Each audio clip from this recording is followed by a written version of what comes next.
Thank you so much, Judith, for that lovely introduction. This was a tricky sermon because as much as I would love to talk to you guys today about God's anger, or about specifically our anger with God, I have found, for the sake of the 20 minutes we have together, we had to narrow the scope a bit. And we're going to think about some more kind of foundational needs and aspects of anger. So I guess this sermon is really anger part 1, and we'll have to leave the thousands of words in my drafts to another time. Okay, so we're looking at the book of Nahum, which I imagine for most of you is like one of those vaguely familiar sounding books somewhere in the void of the second half of the Old Testament. So we're going to get a bit of context in here. The Old Testament can be divided into 3 sections: the law, the prophets, and the writings. You can think of these as the one with Abraham and Moses, the one with Isaiah and Jonah, and the one with Psalms and depression. The prophets have 2 sections: the major prophets and the minor prophets. The major prophets are these huge, generally well-known sagas like Isaiah and Daniel. The minor prophets are basically a bunch of tiny weirdos with a few different points of history all talking in a jumbled mess. The best way of visualizing the 12 minor prophets is like 12 little paintings hanging in an art exhibition. They're painted by different artists at different times, and they only really have 1 or 2 ideas of each of them. You usually can't put very many big ideas into like a little portrait. Sometimes one painting is clearly riffing off the theme of another painting, or presenting a different perspective on the same scene. But there's also the sense that all these paintings are connected by the curator. Someone wanted you to see all these paintings together, hinting at the ghost of the larger story. The other thing about the minor prophets is that they're generally poetry. I'm going to read you a haiku, and then I'm going to ask you what it's about. Okay, ready? Gliding messengers carry peace on milky wings beyond the horizon. What's this poem about? Prophets? Angels? Ice cream. Ice cream? But birds, maybe? Probably? It doesn't say angel or ice cream or bird anywhere. And even if we think that's what the poem's about, it's still kind of ambiguous. Like, maybe that's the right interpretation. Or maybe I'm taking it a bit far, when I'm like, no guys, that's carrier pigeons because they're carrying peace, right? Poetry isn't so concerned about telling you concrete details, or keeping the details in order, or giving you enough context to even know what's going on in the first place. It's about the emotions, the images, the vibes. You know this, but because of this, it can be hard to say anything for certain about what a piece of poetry really means. When I was writing this sermon, I kept finding myself wanting to add probably to every single sentence. This word probably re-exists. This part probably refers to that. At one point, I caught myself writing, Nahum was probably written by Nahum. So that's because poetry is tricksy, right? It's designed to be ambiguous to some extent. So if you look at it and feel confused, correct. Anyone who writes a sermon about prophetic literature is going to be drawing out these bits of imagery and then drawing implications from them for you. But I don't want you to feel like I or anyone else is letting you in like the one true secret code here. It's like poetry. Sometimes it could mean that or this. Sometimes the curtains are just blue. Okay, so we're standing in an art gallery looking at 12 paintings. And now we know that these paintings kind of faintly surrealist, mostly dark sort of things that you sort of squint sideways at and ask each other whether you thought the artist was an antidepressants. All these paintings, the 12 minor prophets, were created during the section of Israel's history between King David and about 400 years before Jesus was born. So like a 600-year period. This historical period is basically just Israel getting enslaved by whoever was the eternal empire of the day. First the Assyrians, then the Babylonians, then the Persians. After that it was the Greeks, and then the Romans, and then the Byzantines. And then just between you and me, it was the Muslims, and then the Christians, and then the Muslims, and then the Christians, and then the Muslims, and then the Christians, and then the Muslims. Than the British. The first guys, Assyria, were particularly brutal to the Israelites, and that's saying something. You know how there were 12 tribes of Israel? And then in King David's grandson's time, they split into 2, 10 tribes in the north and 2 in the south. Well, when the Assyrians conquered, those 10 tribes got carried off into exile, and they were never heard from again. They don't come back. That's how the story ends. The Assyrians orchestrated the destruction of 10 out of 12 of the Israelite tribes. It was a bad time for Israel. The book of Nahum chronicles the time when the Assyrian Empire finally falls. The key moment of the Assyrian downfall is when their capital city is conquered, and it is this event that Nahum covers. Their capital city was a waterport at the intersection of 3 rivers, super rich from trading, and was called Nineveh. You guys have heard that name before. Nahum is a collection of short poems that express the grief and anger that the Israelites and the other vassalized nations have against Assyria. They chronicle how the devouring nature of the Assyrian officials is like lions of prey. God rises as a jealous and avenging God who breaks the yoke of Judah, and Nineveh falls to a rising and shining army. Throughout this book, you can see the symbology of water for Nineveh and lions for the Assyrian officials, forces of nature that serve the Assyrians for a time, but of whom God is the true master. God is coming to mess up the world order, to take the waters from the trading port of Nineveh and give them instead to the shining waves of Babylonian soldiers coming up to conquer them. And the city glistens no longer with merchant gold, but with red pools of their own blood. This conflict is framed as the liberation of Judah from her slavery, and as the righteous comeuppance of a nation that colonized and oppressed so many others. The last moment of Nahum is very Ghost of Christmas future. All the nations say to Nineveh, "You are so universally hated that your funeral will be a celebration."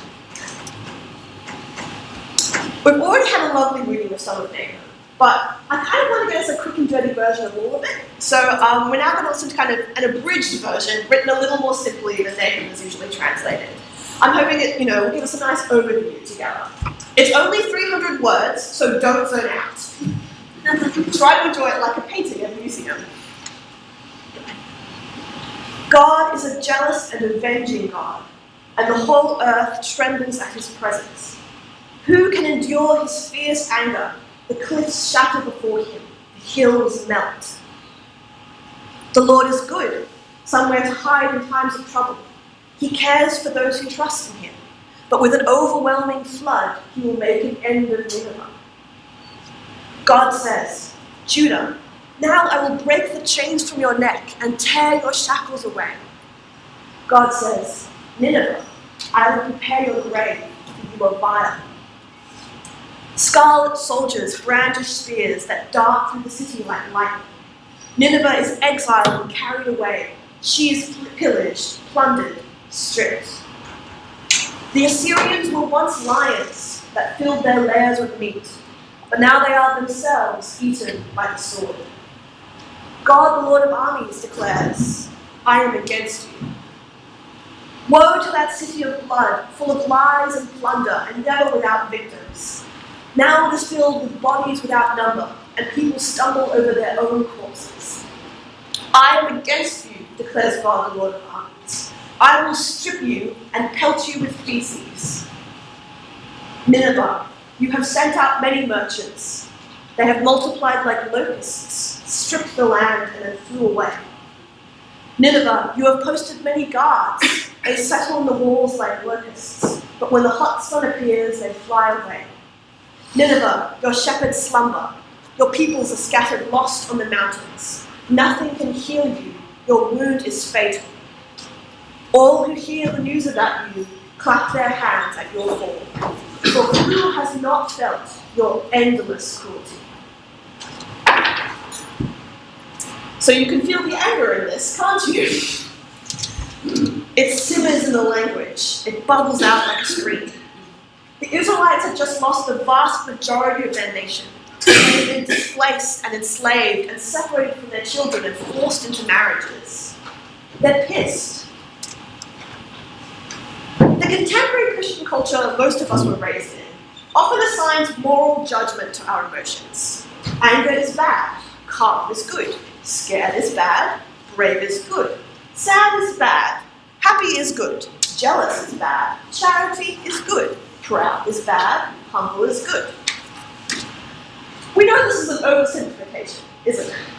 Emotions don't have binary opposites. Happy isn't really the opposite of sad. You can be scared and brave at the same time. And calm isn't good when a child is drowning. Emotions are like colours. You can mix them together, create blends or contrasts. Their categories are fuzzy on the edges. And the categories are different in different cultures or languages. You can see where I'm going with this. Hebrew doesn't conceptualize emotions the same way we often do. For one thing, emotions aren't assigned inherent moral categories. There's the kind of jealous of another person's spouse, but there's also the kind of jealous God has for his people. Same word. We like to differentiate them, say by calling the first envy and the second protective instinct, because we don't like the idea that the same emotion could exist in two very morally different contexts. But the difference actually goes a bit further than that. In English, we tend to internalize the source of our emotions. Think about idioms, like keeping a lid on our anger, swallowing our pride, sucking it up, burying our trauma, nursing bitterness, simmering resentment, boiling over, exploding.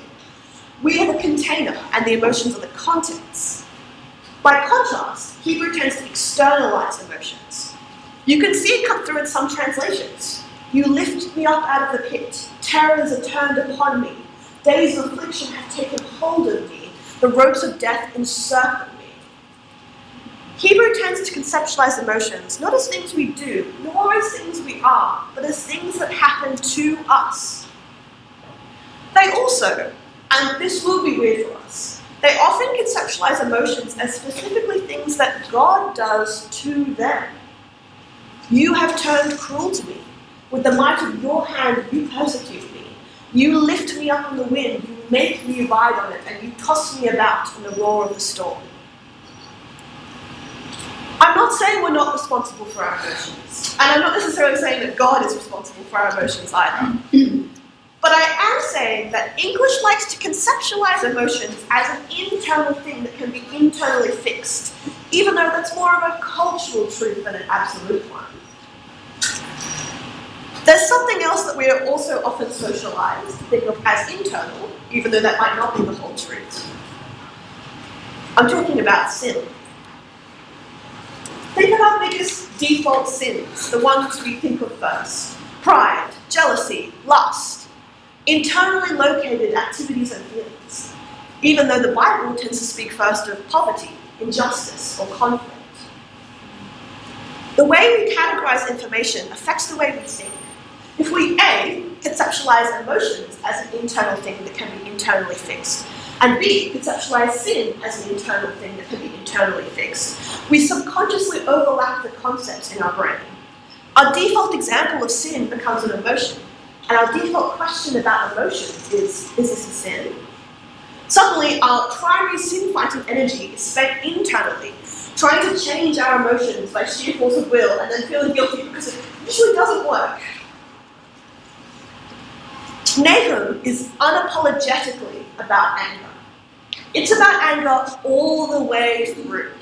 It's not angry, angry, angry, and then, oh, God is good and I love him. There's a few little bits like that in the middle, but largely it's angry right to the end. And I would argue that while we might wish it ended on a happy note, or at least a Jesus note, I think that's a symptom of our cultural discomfort with anger, and maybe our desire to make every Old Testament passage about Jesus. Christian culture often socializes us to believe that anger is wrong no matter the situation, except that one time when Jesus and the money changers in the temple. By and large, we think of anger as a symptom of something wrong in us, rather than maybe sometimes something wrong with the world. Even if we intellectually recognize that there's such a thing as good anger or neutral anger, we still self-censure. We push it down, bottle it up, suck it up, swallow it, bury it. Particularly if you're coming from a place of less power. Particularly if someone else gets to decide whether your anger is right or not. For example, women are often socialized to look for the problem in themselves instead of their situation. How many of us have heard our friend describe this deep injustice, unfairness in her life, caused by other people, and then her prayer point is, Please pray that I can let go of my anger and feel more at peace in the situation. It's not a bad prayer, but I think sometimes it feels like it's the only one we're allowed to pray.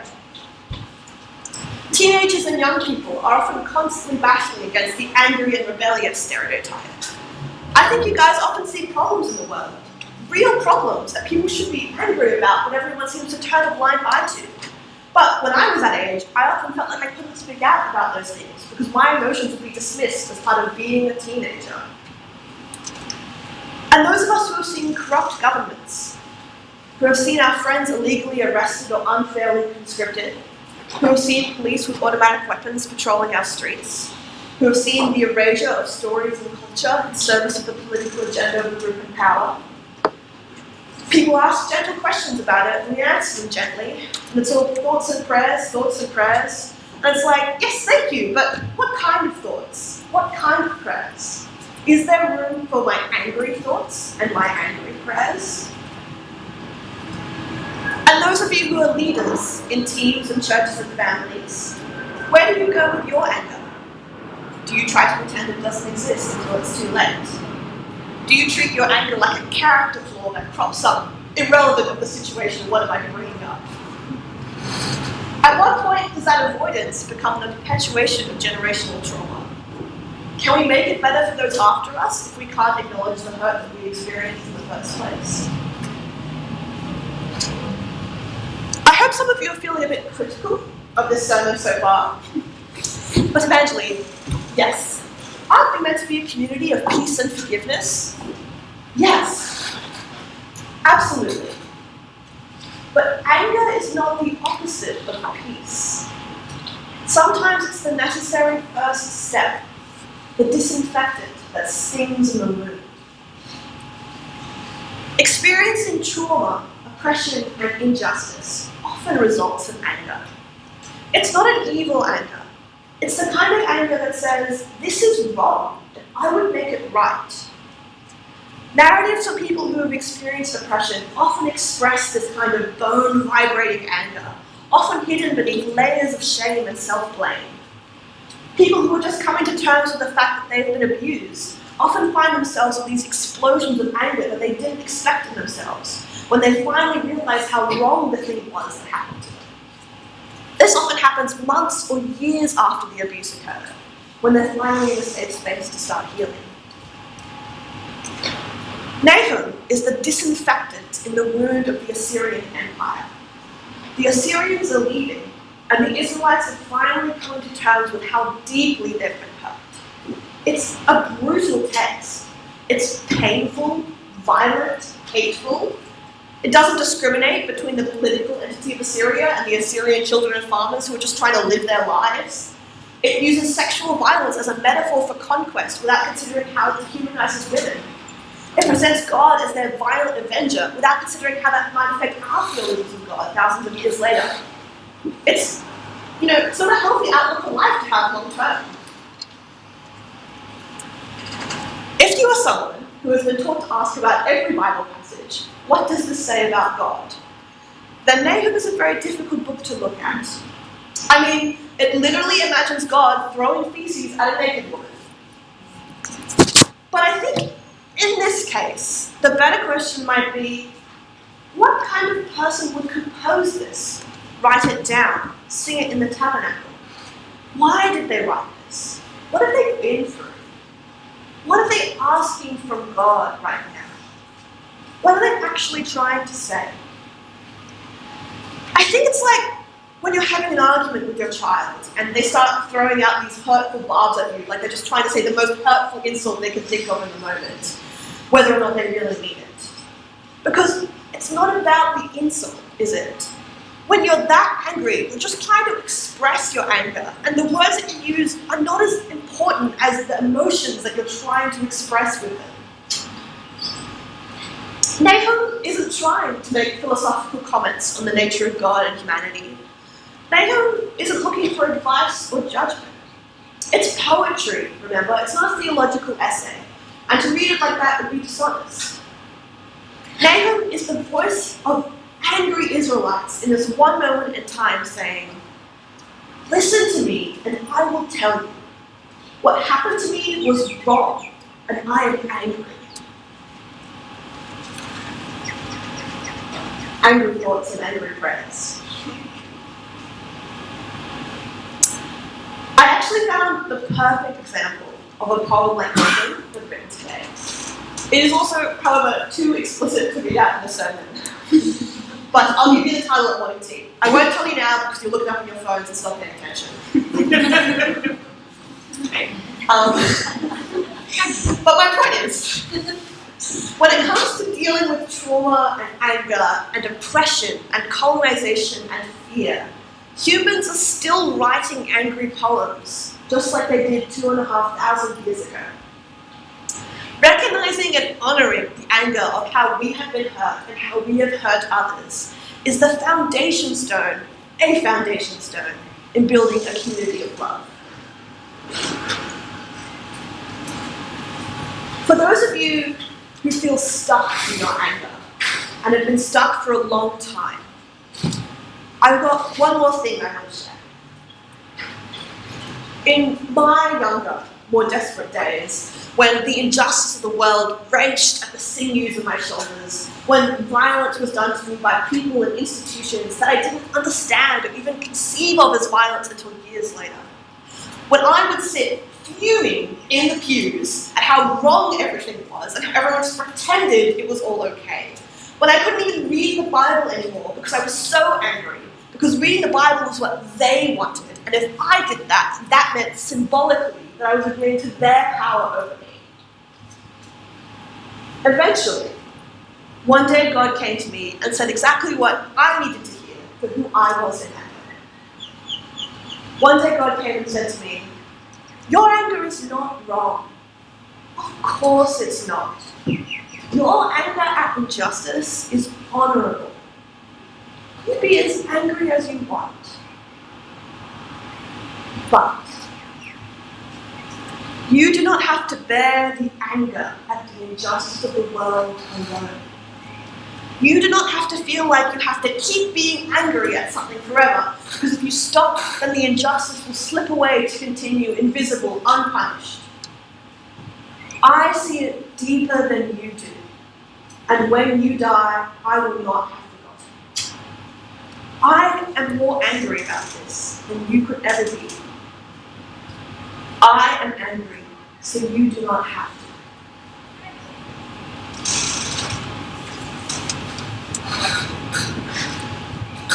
Dear God, these things are tricky, but we thank you that you are the kind of God who brings to us what we need in our different moments, in our different selves. Or we wish you would be a different kind of God, who would see injustice, who would fix it, who wouldn't let things fall apart the way things have. We thank you that we don't have to remember everything that goes wrong so that we can one day hold you accountable, because you see the hurt in the world. You see what is wrong. You are holding that for us. If we have anger in us, please show us if you can carry it from one. Amen.